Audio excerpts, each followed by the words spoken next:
তো তোমাদের সবাইকে আমার একটা নিউ ভ্লগে অনেক অনেক ওয়েলকাম। আমরা স্টাডি ট্যুরে গিয়েছিলাম যশোরে, আর আজকের ভ্লগটা হচ্ছে যশোরের মধুসূদন দত্তের বাড়িতে। তো চলো শুরু থেকে শুরু করি। আমরা যাওয়ার সময় অনেক মজা করেছিলাম। এই ক্লিপগুলো দেখলে আমার আবারও ওই টাইমটার কথা মনে পড়ে and I was like wow. তো এইভাবে মজা করতে করতে আমরা আমাদের ফার্স্ট প্লেসে পৌঁছে যাই, মধুসূদন দত্তের বাড়িতে। আর আমরা কিন্তু একটা প্লেসে যাইনি, আমরা 3টা প্লেসে গিয়েছিলাম। আজকের ভ্লগে শুধু এই একটা প্লেসই থাকছে, বাকিগুলো আমি আবার ভ্লগে অ্যাড করে দিব।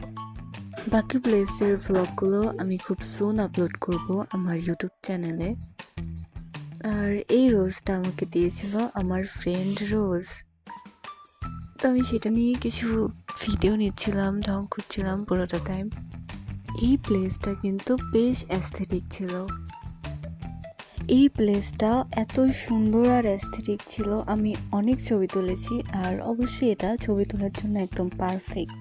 তোমরা যারাই অ্যাস্থেটিক ফটোশ্যুট করতে চাও তাদের জন্য আমার মনে হয় বেস্ট প্লেস।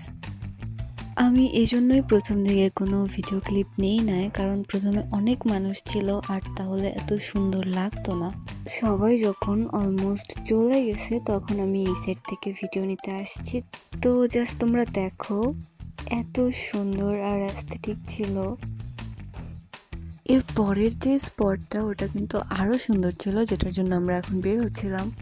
তো অলমোস্ট সবাই বাসে চলে গেছে, আমরাই বাকি ছিলাম। তো আমরা তাড়াতাড়ি করে যাচ্ছিলাম যাতে আমরা লেট না হই। এই দিকটাও বেশ সুন্দর ছিল, আর এই যে এইখান থেকে অনেক ভালো অ্যাস্থেটিক ছবি আসছিল। তো এখন আমরা পরবর্তী প্লেসে যাওয়ার জন্য বাসে উঠব।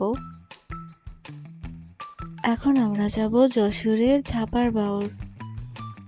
পরবর্তী ভ্লগে আমি তোমাদের ছাপার বাউর দেখাবো।